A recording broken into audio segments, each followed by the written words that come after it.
Hello everyone, कैसे हैं आप सब लोग। उम्मीद करता हूँ कि सब लोग ठीक होंगे, स्वस्थ होंगे, मस्त होंगे। तो दोस्तों, हम लोग UP triple S C PT का मैंने आपसे पहले ही उस दिन वादा किया था कि UP triple S C PT की हम लोग पीवाईज की सीरीज लेकर के आएंगे, एमसीक्यूज। ठीक है। तो फाइनली इंडियन हिस्ट्री की हम लोग एमसीक्यूज लेकर के आ चुके हैं और इंडियन हिस्ट्री में हमने सबसे स्टार्टिंग से उठाया है पॉइंट, यानी कि इंडस वैली सिविलाइजेशन से, सिंधु घाटी सभ्यता से। ठीक है। तो हिस्ट्री की अगर हम बात करें तो हिस्ट्री को हम लोग तीन पार्ट में बेसिकली डिवाइड करते हैं। तो आज जो हम लोग पढ़ने वाले हिस्ट्री को, ये एशियंट हिस्ट्री होगी, यानी कि सबसे प्राचीन जो हिस्ट्री है वो यहाँ से स्टार्ट करेंगे, इंडस वैली सिविलाइजेशन, यानी कि सिंधु घाटी सभ्यता से। तो सबसे पहले मैं आपको ओवरव्यू एक दे दूं तो सिंधु सिंधु घाटी जो सभ्यता के लोग हैं ना, वो वहाँ पर लोग नहीं है एक्चुअली, यहाँ पर एक आदि मानव सभ्यता है। तो आदि मानव सभ्यता क्या करेगी, धीरे धीरे धीरे धीरे मानव की ओर डेवलप कर पा रही होगी। आग की खोज करेगी, यहाँ पर पहिए की खोज करेगी यहाँ पे। ठीक है। तो इस तरीके से हथियार बनाएगी, औजार बनाने का इस्तेमाल करेगी। तो धीरे धीरे धीरे धीरे करके हम लोग क्या करें, जो आज 2023 में मानव डेवलपमेंट है वो सिंधु घाटी सभ्यता से ही, यानी कि इंडस वैली सिविलाइजेशन से ही उसका जो डेवलपमेंट है वो स्टार्ट हो गया था। तो एक्चुअली हम लोगों को देखना क्या है कि उत्तर प्रदेश पीटी की अगर बात करें, यूपी ट्रिपल एससी की बात करें, तो यूपी ट्रिपल एससी में आपसे इंडस वैली सिविलाइजेशन से प्रश्न पूछ देगा। और बहुत ज़्यादा नहीं, कम से ज़्यादा ज़्यादा अगर पूछेगा अभी तो दो प्रश्न या एक प्रश्न यहाँ से पूछ देगा। ठीक है। लेकिन बहुत इंपॉर्टेंट भी है। और यहाँ से इंडस वैली सिविलाइजेशन से अगर मैं बात करूँ तो कम से कम लगभग 20 प्रश्न ही बनते हैं। ज़्यादातर आपसे 20 प्रश्न को ही लगभग पूछेगा, वही प्रश्न हर एग्जाम में रिपीट होते रहते हैं। तो आइए देखते हैं कि कौन से वो प्रश्न है, फटाफट देखिएगा। तो सिंधु घाटी सभ्यता की विशेषता बता दीजिए सबसे पहले आप। सिंधु घाटी सभ्यता की प्रमुख विशेषता क्या थी। तो एक्चुअली सिंधु घाटी सभ्यता की जो मुख्य विशेषता थी वो थी व्यवस्थित शहरी जीवन।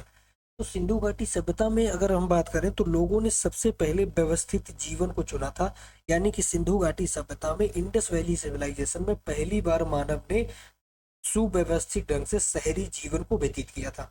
तो अगर आपसे पूछा जाए सिंधु घाटी सभ्यता की प्रमुख विशेषता क्या थी, तो वो विशेषता थी व्यवस्थित शहरी जीवन। अगला देखिए, दूसरा प्रश्न है कि मातृ देवी की पूजा संबंधित है, यानी कि मातृ देवी की पूजा किस सभ्यता में हुई, तो वो हुई है सिंधु घाटी सभ्यता में। आप सभी को पता है कि सिंधु घाटी सभ्यता एक मातृ सत्तात्मक सभ्यता थी। यहाँ पर पितृ सत्तात्मक सभ्यता नहीं थी, मातृ सत्तात्मक थी। तो माता जी की ही पूजा होगी। तो मातृ देवी की पूजा कहाँ से संबंधित है, वो संबंधित है इंडस वैली सिविलाइजेशन। आगे देखिए, मोहनजोदड़ो का सबसे जो मोहनजोदड़ो का सबसे बड़ा भवन कौन सा मिला है। तो मोहनजोदड़ो में बहुत सारे भवन मिले हैं, अन्नागार भी मिला है। ठीक है, अन्नागार भी मिला है, धान्यागार भी मिला, स्तंभगार भी मिला है और दो मंजिला मकान भी मिला था। लेकिन बात की जाए कि मोहनजोदड़ो जो कि पाकिस्तान में वर्तमान में है, तो वहां से अगर मैं बात करूं कि सबसे बड़ा भवन कौन सा मिला था, तो वो याद रखना, सबसे बड़ा भवन मिला था धन्नागार। अब ये धन्नागार होता क्या है, तो ये धन्नागार होता है जिसमें हम लोग अनाज को स्टोर करते हैं। ठीक है। अनाज को स्टोर करने के लिए आज हम लोग किसको क्या बोलते हैं, किसके यहाँ पर हर किसी के लोगों के यहाँ पर अलग अलग चीजें बोली जाती हैं। तो उस समय के लोग इसको धन्नागार बोलते थे, यानी कि यहाँ पर अनाज स्टोर किया जाता था। ठीक है। तो मोहनजोदड़ो की जो सबसे बड़ी साइट है, जो भवन है, वो क्या है, धन्नागार है। चलिए अगला देखिए, चौथा नंबर, कि मोहनजोदड़ो का अर्थ क्या है। मोहनजोदड़ो का शाब्दिक अर्थ आपने बताना है कि मोहनजोदड़ो का मतलब होता क्या है। तो मोहनजोदड़ो का मतलब होता है मृतकों का टीला। ठीक है, क्या होता है, मृतकों का टीला होता है। चलिए अगला प्रश्न देखिए, पांचवा, कि सिंधु घाटी सभ्यता की लिपि बता दीजिए, आपकी लिपि कौन सी थी। ठीक है, सिंधु घाटी सभ्यता के जो लोग थे वो लिखते किस लिपि में थे। तो मैं आपको पहले बता दूं कि इंडस वैली सिविलाइजेशन की लिपि अभी भी हमारे जो इतिहासकार है उन्होंने अज्ञात ही समझी है। यानी कि इंडस वैली सिविलाइजेशन की अभी कोई भी लिपि ऐसी ऑफिशियल तरीके से पुख्ता जानकारी मौजूद नहीं है हमारे इतिहासकार को अब तक। आगे पता चल जाएगी तो अपडेट आपको मिल जाएगा, लेकिन अभी तक तो अज्ञात है। तो अगर आपसे पूछा जाए कि सिंधु घाटी सभ्यता की लिपि क्या थी, तो वो क्या थी, इनविजिबल, यानी कि अभी तक अज्ञात है। अगला प्रश्न देखिए, कि किस जिले में मोहनजोदड़ो स्थित है। आपसे पूछा जाएगा कि मोहनजोदड़ो स्थित कहाँ पर है। तो आप सभी को पता है कि सिंधु घाटी सभ्यता का सबसे बड़ा साइट जो था वो मोहनजोदड़ो था। मोहनजोदड़ो कहाँ पर स्थित है, तो अभी देखा जाए तो पाकिस्तान में स्थित है। लेकिन पाकिस्तान के किस जिले में स्थित है, तो वो जिला था लरकाना। पाकिस्तान के लरकाना जिला में स्थित है कौन सा स्थल, मोहनजोदड़ो। ठीक है, मोहनजोदड़ो। चलो अगला प्रश्न देखिए, क्वेश्चन नंबर 7 देखिएगा, कि सिंधु घाटी का गोदीवाड़ा लोथल कहाँ पर स्थित है। तो गोदीवाड़ा लोथल एक बहुत प्रमुख साइट है, भारत में है और भारत के गुजरात में स्थित है। सिंधु घाटी सभ्यता की गोदीवाड़ा लोथल साइट कहाँ पर है, गुजरात में है। अगला प्रश्न देखिए, सिंधु घाटी सभ्यता की ताकत क्या थी? हर सभ्यता की ताकत होती है, जैसे कि अभी मैं अगर बात करूं तो अमृत अमृत काल चल रहा है, आज़ादी का 75वां अमृत महोत्सव आप लोगों ने सेलिब्रेट किया होगा।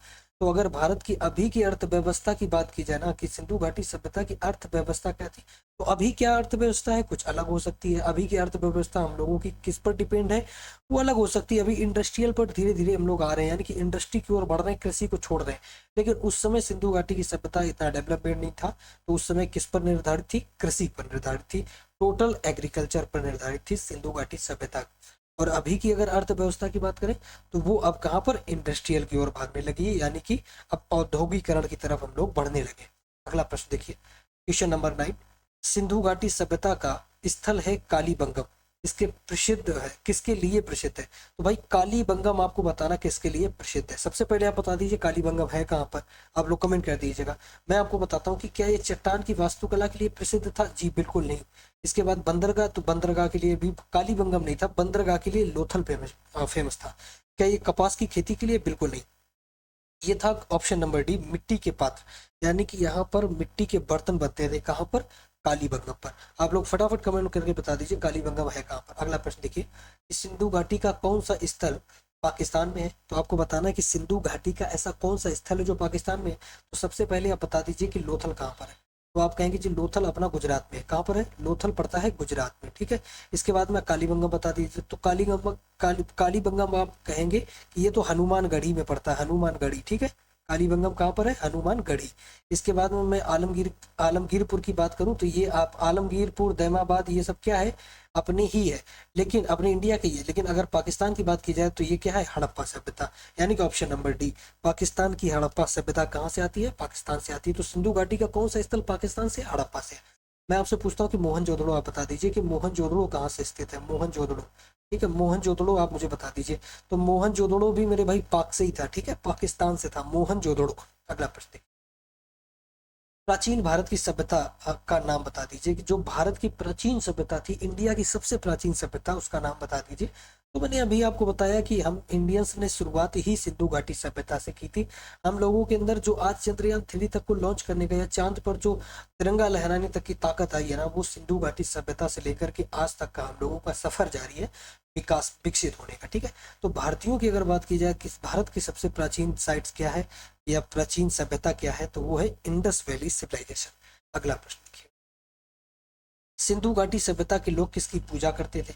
तो हर सभ्यता के लोग पूजा करते हैं। तो आपसे पूछा गया कि सिंधु घाटी सभ्यता के लोग पूजा किसकी करते थे? क्या विष्णु जी की करते थे? बिल्कुल नहीं। क्या इंद्र जी की करते थे? बिल्कुल नहीं। ब्रह्मा जी की? नहीं। तो यहाँ पर ऑप्शन नंबर बी आपका बिल्कुल करेक्ट होगा, पशुपति शिवा, पशुपति शिव की पूजा करते थे। शिव का मतलब यहाँ पर, पशुपति का मतलब यहाँ पर शिव किया गया, ठीक है। तो अब आपको कैसे पता कि यहाँ पर शिव ही होंगे? देखिए, वहाँ के लोग, जब हम लोगों ने 1921 में खुदाई की, दयाराम साहनी के द्वारा खुदाई स्टार्ट की गई, तो वहाँ पर एक मूर्ति मिली जिसमें एक भगवान है, और भगवान के आसपास बहुत खतरनाक जीव है, जैसे कि सांड हो गया, इसके बाद में सांप हो गए, इसके बाद में जो है भूत पिशाच हो गए। तो आप बता दीजिए कि ये सारे के सारे डिपार्टमेंट किसका? तो आप कहेंगे जी तो भोले बाबा का डिपार्टमेंट है, यानी कि बिच्छू, कातर, सांप और भूत पिशाच, ठीक है, और बैल वगैरह, सांड वगैरह, ये सब किसके? ये सब लोकप्रिय जानवर किसके? ये भगवान शिव के हैं। तो उन्होंने माना कि ये पशुपति कौन है? शिव है, भगवान शिव ही होंगे। अगला प्रश्न देखिए, बुर्ज होम स्थित है। तो बुर्ज होम कहाँ पर स्थित है? पंजाब में? बिल्कुल नहीं। राजस्थान में? पाकिस्तान में? बिल्कुल नहीं। लोथल में? बिल्कुल नहीं। ऑप्शन नंबर डी आपका बिल्कुल करेक्ट है, यानी कि जम्मू एंड कश्मीर में। तो जम्मू और कश्मीर में क्या स्थित है? तो यहाँ पर स्थित है बुर्ज होम। अब बुर्ज होम होता क्या है? आप जब कभी भी जम्मू कश्मीर जाते होंगे ना, तो बुर्ज होम किसको कहते हैं? बर्फ के नीचे घर बना होता है, बर्फ के नीचे घर, उसको बोलते हैं बुर्ज होम, ठीक है। उसको क्या बोलते हैं? बुर्ज होम उसको बोलते हैं। कई बार अभी आपने चर्चा में रहा था, सुना भी होगा कि जम्मू कश्मीर में एक कैफे खोला गया, इग्लू कैफे, पहली बार इग्लू कैफे खोला गया। तो बुर्ज होम क्या होता है ना, कि बर्फ के नीचे एक जमीन के नीचे मकान बनाते हैं, और ये कहाँ पर है? जम्मू कश्मीर में, ठीक है। अगला प्रश्न देखिए, निम्नलिखित में से किस हड़प्पा कालीन सभ्यता के स्थल में युगल समाधान की परंपरा मिली है? तो युगल समाधान कहाँ पर मिला है? लोथल में मिला है। और यही लोथल कहाँ पर स्थित है? तो ये लोथल गुजरात में स्थित है। कहाँ पर? गुजरात में। अब जरा पॉइंट पर आइए कि युगल समाधान क्या है। मैं आपको बताता हूँ कि अभी हम लोग जो मान लीजिए कि जब हम लोग अभी मुसलमानों की बात अगर की जाए, जब उन लोगों की कोई एक्सपायर हो जाता है तो उनको दफना दिया जाता है, दफना दिया जाता है। तो ये दफनाने की प्रक्रिया ऐसा नहीं है कि 2000 सन 2000 से आ गई, सन 2003 से आ गई, सन 2004 से आ गई, नहीं। ये सिंधु घाटी सभ्यता से ही मिली थी। हड़प्पा कालीन सभ्यता में सबसे पहले इसको लोथल में युगल समाधान का मतलब है कि मनुष्य के शरीर को दफनाया गया था।